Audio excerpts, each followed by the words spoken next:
राधे राधे गोविंद राधे राधे राधे गोविंद गोविंद राधे राधे राधे गोविंद गोविंद राधे राधे राधे गोविंद। गृहस्थ आश्रम श्रेष्ठ क्यों है? देखो माई बाप, गृहस्थ आश्रम नहीं होता ना तो दुनिया में कहीं कथा नहीं होती, कोई यज्ञ नहीं होता, कोई मंदिर नहीं बनता, कोई भगवान का प्रतिष्ठा नहीं होता। आप सब गृहस्थ आश्रम से, घर से ही हमारी कमेटी के लोग, आयोजक परिवार चंदा किए, तभी तो इतनी सुंदर कथा हो रही है। या बड़े बड़े यज्ञ होते हैं, भगवान का मंदिर प्रसाद आदि बनता है। इसलिए गृहस्थ आश्रम सर्वश्रेष्ठ आश्रम है। गृहस्थ आश्रम के ही समक्ष महात्मा, सन्यासी, भिक्षुक, याचक आते हैं और गृहस्थी लोग भिक्षा देते हैं, तो उनका भी सब कुछ चलता है ना। इसलिए गृहस्थ आश्रम सभी आश्रमों से श्रेष्ठ है। बहुत लोग कहते हैं नहीं, जो सन्यासी बड़े बड़े महात्मा हैं वो श्रेष्ठ हैं, हम गृहस्थी पापी। ऐसा मन में कभी भाव मत लाना। यही तो मैंने प्रारंभ किया था कि अपने आप को पहचानो कि तुम हो कौन। गृहस्थ आश्रम सबसे श्रेष्ठ आश्रम इसलिए भी है कि ध्यान दीजिएगा, गृहस्थ आश्रम से ही संत प्रकट होते हैं और गृहस्थ आश्रम से ही भगवंत भी प्रकट होते हैं। गृहस्थ आश्रम नहीं होता तो संत का भी जन्म नहीं होता, गृहस्थी नहीं होते तो भगवान का भी जन्म नहीं होता। इसलिए गृहस्थ आश्रम सर्वश्रेष्ठ आश्रम है। तो बोले कि हम गृहस्थियों के बीच में गए तो वहां भी गड़बड़ हुआ। सनकादियों ने बोला क्या गड़बड़ हुआ? बोले पहले गृहस्थ आश्रम में क्या होता था कि जितने जो वयोवृद्ध माता पिता होते थे, उनकी बहुएं, उनके पुत्र आदि सब सेवा करते थे, उनका सम्मान करते थे। पहले वयोवृद्ध को भोजन करा करके फिर नवीन लोग, युवा लोग भोजन करते थे। पर आज सब विपरीत हो गया है। अब घर में तो पुराने लोग का, वृद्ध लोग का, वयोवृद्ध लोग का, सम्मानित लोग का, बुद्धिमान लोग का नहीं चल रहा है। किसका चल रहा है? बोले तरुणी प्रभुता गे है, श्याल को बुद्धिदायक, कन्या विक्रीडो लोभात दंपति नांच कलकनम। पहले घर में सासू माँ का साम्राज्य चलता था, जैसा सासू माँ चाहती थी वैसा होता था। पर अब किसका चल रहा है? तरुणी प्रभुता आगे है। जो नवविवाहिता घर में प्रवेश की, अब उन्हीं का घर में प्रभुता चल रहा है। सासू माँ खूब चिल्लाते रहे, कहते रहे, कोई फर्क नहीं पड़ता, होता वही है जो वो चाहती हैं। नहीं तो महाराज आजकल ससुर जी भी लोग उधर ही पहुंच जा रहे हैं। माता को चिल्लाती रहती है और उनका कोई है, तुम तो पागल हो, बुढ़ा गई हो, थोड़ा आराम से रहो, बहू जैसा कर रही हो ठीक कर रही है। ससुर जी भी, तब माता को बहुत कष्ट होता है ना। बहुतों की घर की ऐसी घटना होगी। और भाई जो उसका पति है, पुत्र है, वो तो बदल ही जाता है। अच्छा एक चीज और भी है, लोग कहते हैं कि बेटा ही खराब होते हैं। ऐसा नहीं होते होंगे, मैं नहीं कह रहा हूँ, लेकिन हमें नहीं लगता कि मतलब हर बेटा ही खराब होता है और बेटियां ठीक होती हैं। ऐसे कहा गया है कि व्यक्ति का जीवन का एक भाग्य उदय होता है तब पुत्र होता है, और जिस व्यक्ति के 100 जन्म के भाग्योदय, 100 भाग्योदय होता है, तब जाकर उसके घर में कन्या जन्म लेती है। तभी कन्या के आगे सौभाग्यवती शब्द का प्रयोग किया जाता है विवाह के समय। तो जिस पिता की कन्या है वो पिता सर्वश्रेष्ठ है। तो उसने बहुत पुण्य किया, ऐसा नहीं। कन्या के पिता कोई सामान्य नहीं होता, क्योंकि कन्या उसी के घर में जन्म लेती है जिसके घर में संस्कार होता है, सम्मान होता है। पुत्र तो सबके घर में जन्म ले लेता है। लेकिन मैं आप लोग से बहुत निवेदन पूर्वक, नम्रता पूर्वक कहूं कि आज के ऐसे कुछ पुत्र हो गए हैं, बेटा हो गए हैं, जो माता पिता को घर से बाहर निकाल देते हैं। और माता पिता को बाहर नहीं निकालते तो फिर आज हमारे भारतवर्ष में वृद्धाश्रम क्यों होता है? वृद्धाश्रम तो ये पाश्चात्यों के देश में होता था, विदेशियों के यहाँ होता था। भारत में तो हमारा कभी वृद्धाश्रम नहीं हुआ करता था। और एक और बात, लोग कहते बेटे ही नालायक हो गए, इसलिए माँ घर छोड़कर चली गई या उसने माँ को निकाल दिया। मैं आप लोगों से एक प्रश्न करूं कि ऐसा कोई एक घर हो तो आप हमें प्रमाणित कर दीजिए, बता दीजिए कौन सा घर, वो घर जिस घर में उस पुत्र का विवाह न हुआ हो और उसकी माता वृद्धाश्रम में चली गई हो, उसके पिता अनाथाश्रम में या वृद्धाश्रम में चले गए। एक घर बता दीजिए, एक घर ऐसा बता दीजिए जिस घर में अभी उस बालक का विवाह नहीं हुआ हो और उसके माता पिता उससे तंग है, परेशान है, वो माता पिता को मार रहा है, भोजन नहीं दे रहा है और घर से भगा दे रहा है। ये सब विवाह के बाद ही होता है ऐसा कोई घर तो आप हमें, हमारे YouTube चैनल है, पेज है, उस पर आप कमेंट कर सकते हैं। यहाँ आप हमारे कार्यकर्ता कमेटी कार्यालय के आप चेक में भी लिख के दे सकते हैं कि हाँ महाराज जी ऐसा घर है जिनके घर में भी बहुएं नहीं है, यदि उनका विवाह नहीं हुआ फिर भी उनके माता पिता वृद्धाश्रम में है, अनाथाश्रम में है। आप कह देना एक घर नहीं मिलेगा, विवाह के बाद ही क्यों,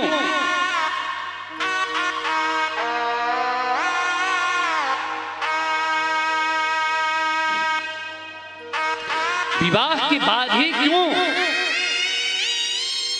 उसके पुत्र से उसके माता पिता छीन लिए जाते हैं? ऐसा क्यों होता है? कहीं ना कहीं वो बेटी की बेटियां तो बेटियां हुआ करती हैं, वो बहू के वजह से, वो नव दंपति के, वो नव विवाहिता के वजह से उसके माता पिता क्यों दूर हो जाते हैं? इसका मतलब बहू में दोष है। मैं कहूँगा बहू में भी दोष नहीं है। क्यों? बहू तो बाद में बनी है, बहू बनने से पहले वो किसी माता पिता के पुत्री बन करके रही है, कन्या बन करके रही है। इसलिए मैं सभी उन माताओं पिताओं से निवेदन करूं कि पुत्रों पर थोड़ा कम ध्यान दोगे चलेगा, लेकिन तुम्हारे घर में यदि कन्या जन्म ली है उस पर विशेष ध्यान दो। क्यों? तुम्हारे पुत्र से केवल एक कुल का वर्धन होगा, पर तुम्हारी कन्या से दो दो कुल का वर्धन होगा। एक कुल का ही लाज रखने वाला पुत्र होता है, पर कन्याएं दो दो कुल का नाम यश को रखती हैं। इसलिए बेटियों पर विशेष ध्यान दीजिए। यदि विवाह के बाद उसके माता पिता छीन गए, वृद्धाश्रम में चले गए, तो सोचो आपकी बेटी भी नहीं, आपके परवरिश में दोष रहा है। आपने बेटी को वो संस्कार नहीं दिया, वो माता पिता का दोष है जिससे उसके सास ससुर छिन जाए। और ध्यान दीजिएगा, आज का विवाह होने के बाद जो घर बिगड़ता है ना, वो ससुराल वाले का दोष होता है। मैं ऐसा नहीं कहूँ कि नहीं होता है, पर उनका दोष कम, सबसे अधिक मायके पक्ष का दोष होता है। क्योंकि ससुराल में थोड़ी बहुत कमियां त्रुटियां होती हैं, बेटी हर बात को अपडेट करती है, हर सेकेंड का वो बात को अपडेट करती है। कहाँ? मायके में करती है, और विशेषकर अपने माँ की यहाँ करती है। और फिर जब माँ अपने बेटी के ससुराल में जिस दिन इन्वॉल्व हो गई, इंटरफेयर करने लगी, सोचो वो बेटी को बर्बाद कर दी, उसका घर उसने छीन लिया। यही है घर बिगड़ने का कारण। भाई इस घर से उस घर में गई है, थोड़ा सा एडजस्ट होने में समय लगेगा, क्योंकि नए घर में कदम रखी है, तो उसमें माता पिता का धर्म है कि बेटी को समझाए, अधिक से अधिक प्रयास करे, कहे बेटी अब हमने विवाह कर दिया, जो तुम्हारे प्रारब्ध में था, तुम्हारे भाग्य में था, बेटी मिल गई, प्रयास करो उसी सास में माँ को ढूंढो, उसी ससुर में पिता को ढूंढो, और उसी पति में परमेश्वर को ढूंढो। आज कष्ट हो सकता है, लेकिन एक दिन परमानंद को प्राप्त करोगी, परम सुख शांति को प्राप्त करोगी। अपने धर्म को मत छोड़ो, सास को कभी गलत मत ठहराओ, माँ से कंपेयर मत करो। वो ठीक है, माँ बनाओ उसे, क्योंकि वो धर्म की माँ होती है। अपनी माँ जननी है, पर सासू माँ धर्म माता होती है। और ध्यान दीजिएगा, धर्म का प्रथम चरण थोड़े देर के लिए दुखदाई हो सकता है, पर अंतिम चरण से जितना सुखदाई हो सकता है उतना अधर्म का प्रथम चरण सुखदाई। धर्म थोड़े देर के लिए संघर्ष करा सकता है, धर्म के मार्ग पर चलने वाले थोड़े देर के लिए परेशान हो सकते हैं प्यारे, पर परास्त नहीं हो सकते हैं, पराजय नहीं हो सकते हैं। यही तो धर्म है। इसलिए विवाह के बाद मैं उन माताओं से निवेदन करूं, अधिक से प्रयास करो कि बेटी के ससुराल में कम इन्वॉल्व हो। थोड़ा बहुत बेटी शिकायत भी करती है, भगवान से प्रार्थना करो, उसे भी समझाओ मैं 100% कहता हूँ, जो घर आज के समय में 50-60% जो विवाह के बाद घर बिगड़ जा रहा है वो नहीं बिगड़ेगा, क्योंकि ध्यान रहे। और बेटियों के लिए भी, आप जब अपने घर से मायके से गई होती हो तो लगता है कि मायके में जो सुख है वो ससुराल में नहीं है। शायद मैं ससुराल से हमारे माता पिता अलग करा दे, हम अपने घर चले जाएं तो वहाँ परम सुख को कभी नहीं पा सकती, क्योंकि विवाह के बाद किंचित माता पिता तुम्हें एक्सेप्ट कर सकते हैं, तुम्हारा कुछ दिन के लिए परवरिश कर सकते हैं, लेकिन सगे भाई भाभिया भी वो तुम्हें सम्मान नहीं दे सकती जो विवाह से पहले तुम्हारा सम्मान हुआ करता है। और ऐसे कई बहनें होंगी, विवाह से पहले माता पिता कभी नहीं बदल सकते हैं, क्योंकि माँ तो माँ होती है ना, जिसको देखो वो सजा देता है, दोस्त बनकर दगा देता है। एक माँ का ही दिल तो है इस दुनिया में प्यारे, वरना यहाँ कौन मुफ्त में दुआ देता है, वरना यहाँ कौन मुफ्त में। माँ कुपुत्रो जाए तो कुचित पिकुमाता न भवती, माता पिता तुम्हारा सम्मान कर सकते हैं, पर अब तुम सोचोगे कि भाई भाभी वो सम्मान, हमारे भाई सम्मान करे, हमारी वो भाभियाँ सम्मान करें, हमारी वो फ्रेंड वो सम्मान दे, हमारी वो पड़ोसी सम्मान दे, समाज वाले सम्मान दे, वो गांव वाले सम्मान दे, नहीं सम्मान देंगे। एक महीना ससुराल छोड़ करके मायके में रह लोगी ना तो फिर बाद में काना फूसी होने लगेगा, क्या हुआ, ये तो बहुत दिन से ही पर पड़ी हुई है, अब तक ससुराल गई नहीं, लगता है कुछ गड़बड़ हो गया है। दीजिएगा, भाभिया भी भाई के कान भरने लगेगी, ये तुम्हारी बहन है, जब मैरिड थी तब तो परेशान कर ही रही थी, विवाह के बाद यहाँ क्या मरने के लिए आ गई, खुद परेशान है और हम लोग को भी नाक में दम कर रखी है, भोजन करना हराम कर दिए, पूरा सुख छीन रखी है, इसको हटाओ जल्दी से, नहीं तो और जगह विवाह करो। ध्यान देना, ये घर घर की घटना है, घर घर की व्यथा है। इसलिए थोड़ा बहुत ससुराल में हल्का कष्ट भी हो, दुख भी हो ना, उसको थोड़े दिन झेलोगी। मैं बहनों से निवेदन करूं तो ध्यान देना, वहां जो आपको सुख प्राप्त हो सकता है वो पुनः मायके में नहीं हो सकता है, नहीं हो सकता है, नहीं हो सकता है। ध्यान देना, मैं मानता हूं ससुराल में भी कई बार लोग खराब मिल जाते हैं, पर 10 परिवार हैं, 10 फैमिली मेंबर हैं, यदि 9 खराब हैं तो जरूरी नहीं कि 10 के 10 खराब होंगे।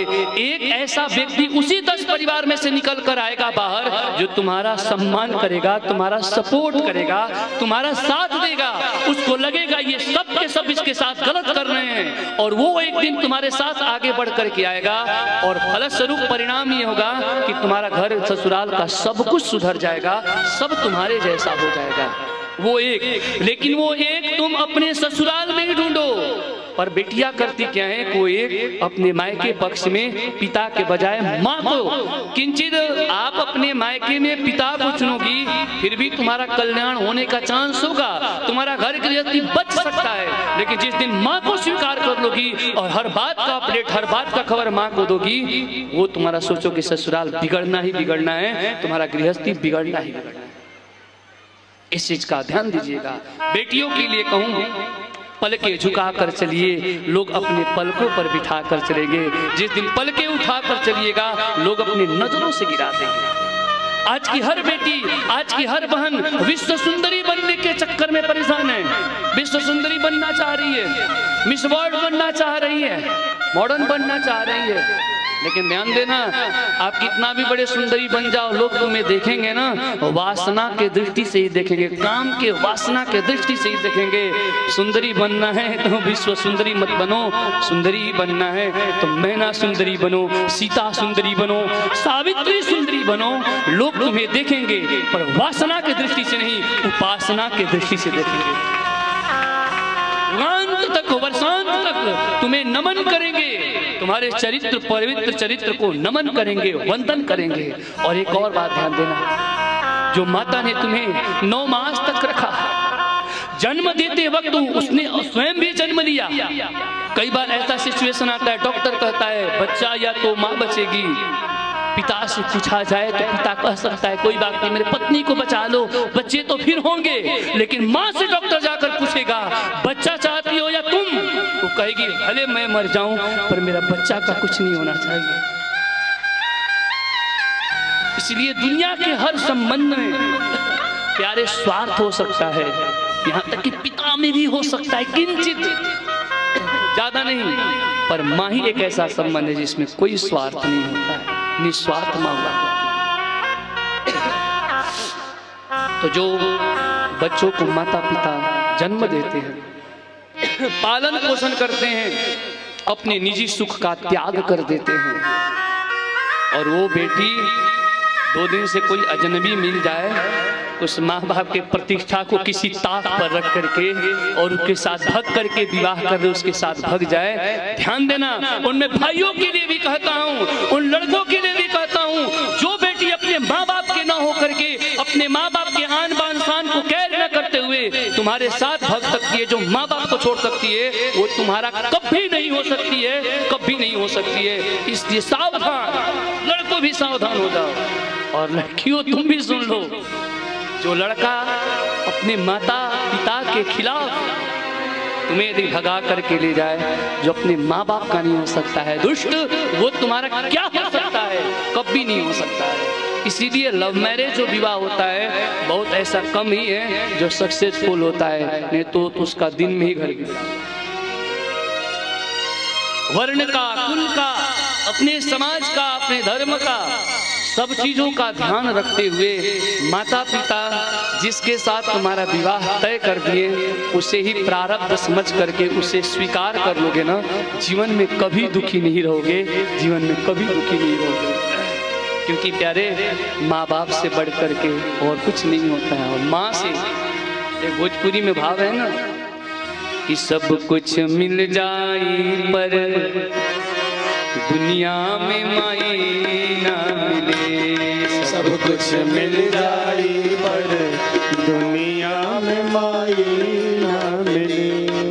ओ माई के दुधवा जैसन, माई के दुधवा जैसन कौनो मिठाई ना मिली, सब कुछ मिल जाए पर दुनिया में माई ना मिले, सब कुछ मिल जाए पर दुनिया में माई न मिले।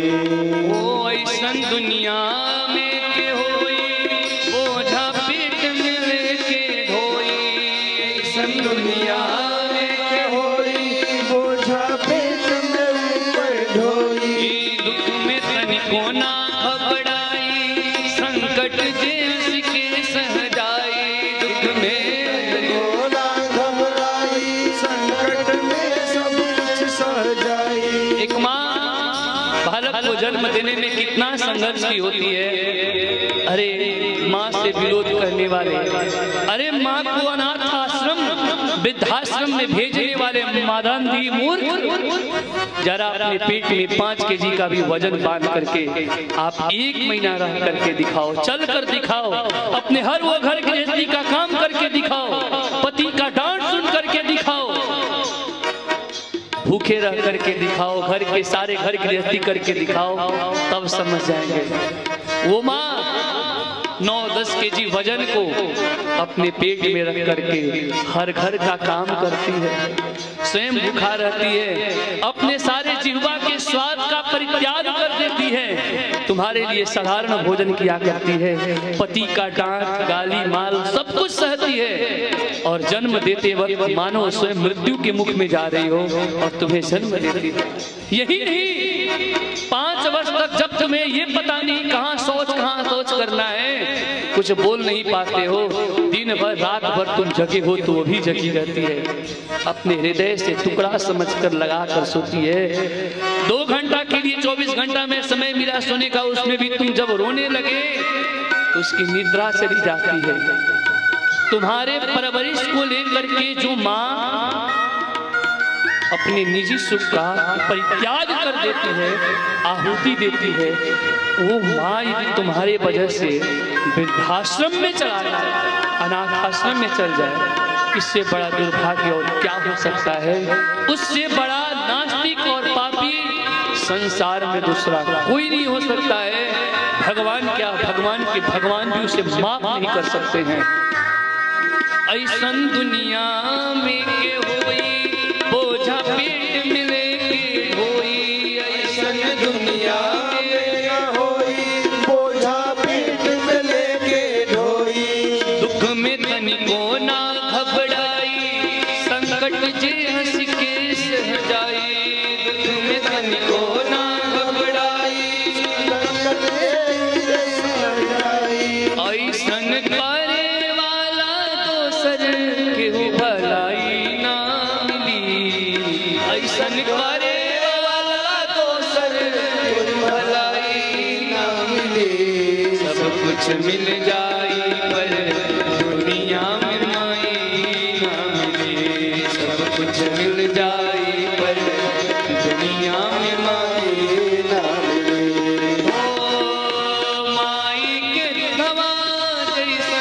माई के दुधवा जैसन कौनो मिठाई ना मिली।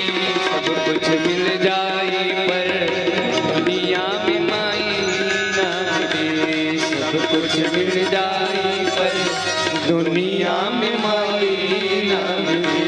सब कुछ मिल जाई पर दुनिया में माई ना मिली। सब कुछ मिल जाई पर दुनिया में माई ना मिली। दुनिया में हर व्यक्ति का विकल्प है। दुनिया में सब कुछ आपको दोबारा भी कई बार मिल सकता है, पर जन्म देने वाली माँ सिर्फ एक ही बार मिलती है प्यारे।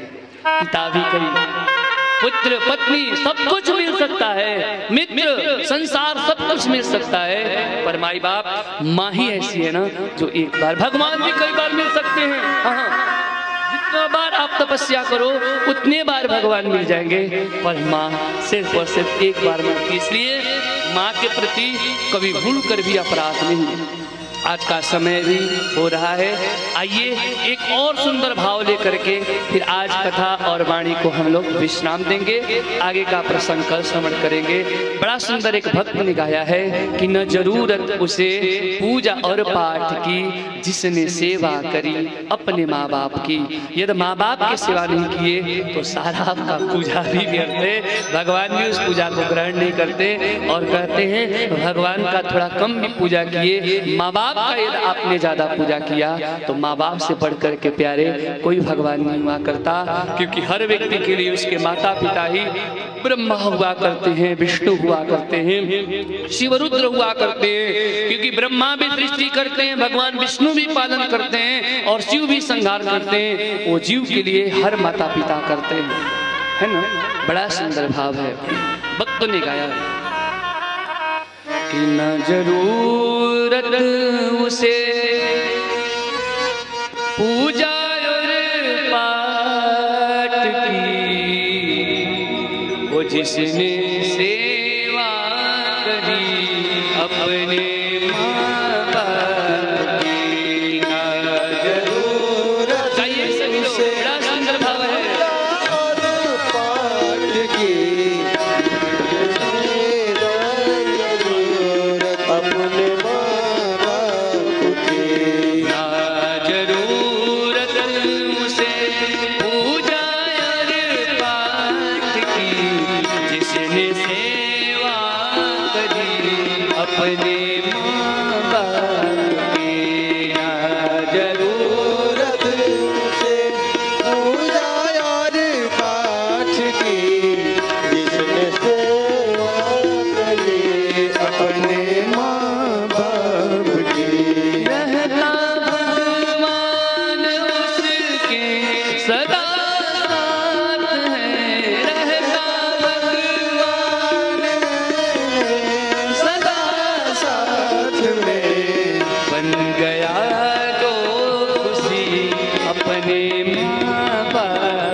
जिसने सेवा करी सच्चिदानंद भगवान की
अपने माँ बाप की जिसने सेवा करी अपने माँ बाप की जिसने सेवा करी अपने माँ बाप की न जरूरत उसे पूजा और पाठ की जिसने सेवा करी अपने माँ बाप की। माँ बाप से बढ़ करके